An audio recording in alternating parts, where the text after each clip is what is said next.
twakomeje rero niyo bita umukire w'umumiliyoneri, twaje kwibonera witwa Gihozo afata umwanzuro wo kubwiza ukuri witwa Shalom, amubwira ati ndagukunda Shalom, burya ndagukunda. Shalom rero ni ngo kumubwira, aramubwira ati se ibyo ngibyo nibyo yatinyaga kumbwira, ese urumva ibyo ngibyo byo byatuma nkurakarira? Ati nanjye buriya iminsi ishize hari ukuntu ngenda nkwiyumvamo, hari ubundi buryo nyine, hari ukundi kuntu nkubona. Ati rero nanjye ntugire ikibazo kuko nanjye ndagukunda.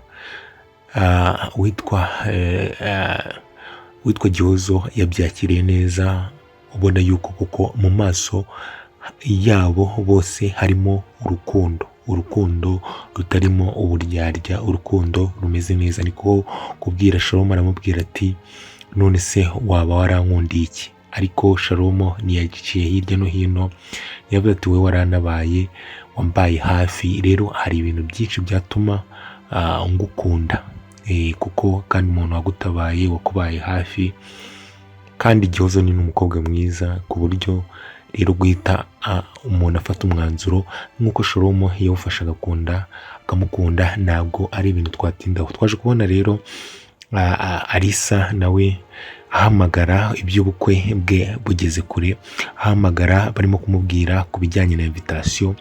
Ni kuvuga ngo reka ahamagare abaze umugabo we ko umuntu waguteye inda ari umugabo wawe. Niko gusanga witwa Cedric muri douche, amubaza itariki, bahitamo yuko ubukwe bugomba kuba mu kwa gatandatu. Nta bintu nyine byitambitse, mu bukwe bugomba kuba mu kwa gatandatu, ntabyo gutinza kuko birukanse igihe kinini, niyo mpamvu ubukwe barimo kubwihutisha cyane. Twaje kubona rero tubona witwa Cedric arimo kuganira n'uwitwa Trisha amubaza ati ariko se ko mbona boss wicecekeye ukituriza, ukaba waracecetse nkabona nta kibazo ufite, bimeze bite? None ati se niyo mpamvu wumva uko nashobora guceceka? Ati kuko aka kanya urimo kwirengagiza ko Shalom yagarutse. Shalom yaragarutse. Ikindi njyewe Gihozo yambwiye ngo Shalom barimo gukundana, ati ubu ngubu urukundo rugeze kure, kandi ikigaragara ni uko Gihozo ari mu rukundo na Shalom. Rero Cedric anga yabigizeho urwikekwe, yazanye ntabwo yabyiziye neza cyangwa ngo yumve arabyakiriye, kuko ijambo yavuze ati aba bantu ashobora kuza agakunda agashyira mu rukundo Gihozo kugira ngo abashe kugira ngo azatwinjiremo, kandi ntabwo byaba ari byo. Rero ndaza kubikurikirana ndebe. Twaje kubona rero witwa Lucky afata umwanzuro wo guhamagara, kuko ni mu matwi yenshi ari yaramubwiye yuko Shalom hari.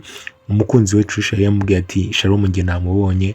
Yahamagaye rero nimero ya Shalom arangije aramwitaba, arangije amubwira ati Shalom, ndagira ngo witabe inzego z'ubutabera tutaraza kukwishakira. Shalom rero ntabwo yaguranye, yavuze ati njyewe nta kibazo, ati kandi ikintu nakubwira yuko nuko nahindutse, ati ariko nzaza kwitanga hari uko hari ibindi bintu, hari ibyo mbanje gukemura, hari ibyo mbanje nshaka kubanza gukemura, ubundi nzaza nitanga njyewe nta kibazo rwose.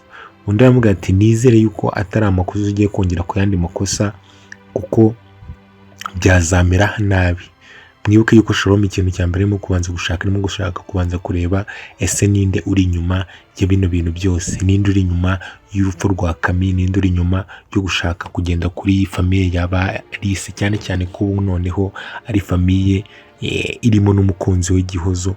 Arimo gushaka kubanza kumenya ni iki kibazo, ninde uri inyuma ya byose. Gusa Lucky nawe yamubereye umwana mwiza, aramwumva. Aho ngaho twavuye turangije twita twibonera witwa Pucuri ndetse n'uwitwa Dani barimo kuganira. Nabo ntabwo turi batinde, gusa wabonaga witwa Dani ndetse n'uwitwa Pucuri hari ukuntu barimo kurebana akana ko mu jisho, barimo kurebana bisa nkaho ubona nabo hari urukundo rurimo gushaka kumera, cyangwa urubuto rurimo gushaka kumera rw'urukundo hagati y'uwitwa Pucuri n'uwitwa Dani.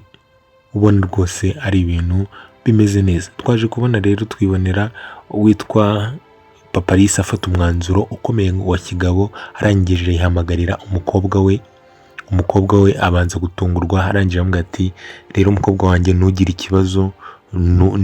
ikibazo habe na kimwe, icyo nshaka nuko ngiye kukubwira yuko mbashaka wowe na Cedric. Alisa yabanje kuvuga ati njye na Cedric uradushaka? Ati yego, mwege na Cedric ndabashaka. Mwibuke ko ashaka kubasaba imbabazi, cyane cyane yuko ntabwo yari uko yari abanze ibyo yababwiraga yose, ntabwo ari uko yari abanze, ahubwo nuko yari yarabatekereje ukundi kuntu. Ubu ngubu rero azi ukuri kose. Ubu noneho bisa nkaho urukundo rwa Cedric na Alice rugiye kubona undi mufana ari we Papa Alice utarabafanaga cyane. Rero twaje kubona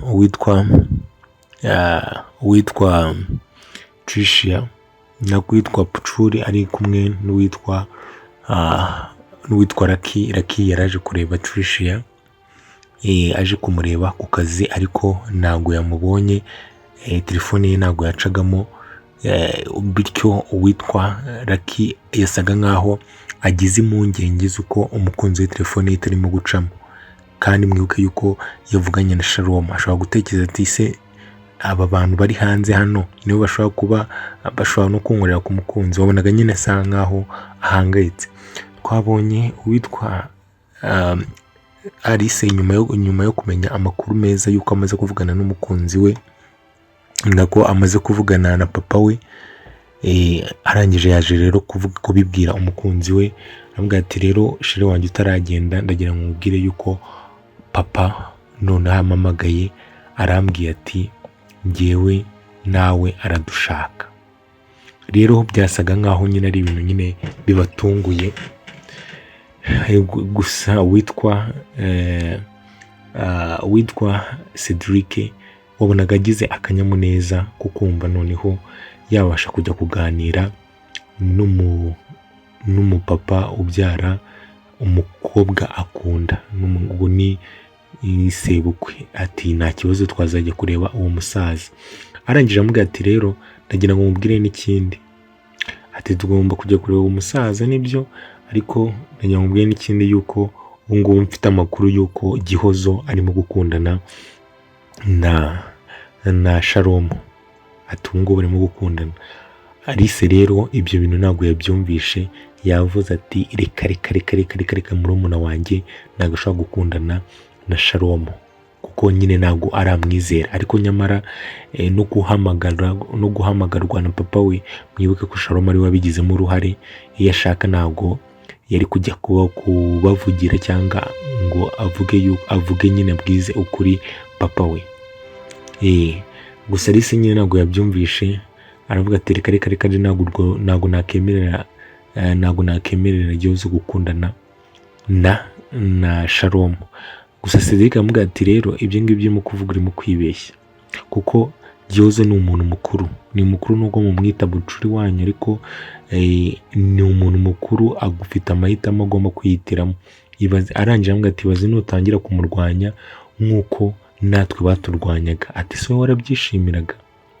Undi aramubwira ati oya, azashaka abandi bahungu gutya na gutya. Gusa Cedric wabonaga yuko nta mutima mubi cyane nyine afitiye witwa Shalom, ariko n'ubundi bitewe n'urukundo nabonanye uwitwa Gihozo ntabwo ashobora kumva uwitwa Alice, kubera yuko n'ubundi yagakwiye ko yarawumvishe kera, kuko nawe nubwo ari no kujya gufata umwanzuro wo kujya gutabara Shalom. Biragoranye rero kuba wafata urukundo uwitwa Gihozo afite aka kanya afitiye Shalom ngo upfe urumukuremo. Ntibishoboka, kuko n'ubundi na mbere yagiye gutabara Shalom abizi yuko Shalom yakoze ibyo bintu byose. Twaje rero kubona Papa Alice ahamagara uwitwa Gihozo, arangije amubwira ati ndagira ngo twitegure abashyitsi, tubatekere inkoko, tubatekere amafi, tubatekere inyama, ibintu byose hano aya meza abe yuzuye. Ati witegura abashyitsi ubimenye. gusa Gihoza akagira amatsiko ati se nabaye bashyitsi batumye umera gutyo kandi n'ubwa mbere nkubonye umera gutyo, ariko mwibuke yuko arimo gushaka kwakira umwana we, umukobwa bari bamaze iminsi batameranye neza, umukwe we rero biragaragara yuko noneho papa Alice agiye kwemera ubuno bukwe, byanga byakunda agiye kwemerera Cedric na Alice kuba babana, ibintu bikagenda neza. Caca mukomeze mugire ibihe byiza, mbibutsa gukanda subscribe, mujye no muri comment mureba link twapininze mukandaho mujye kureba indi filime. Caca mukomeze mugire ibihe byiza.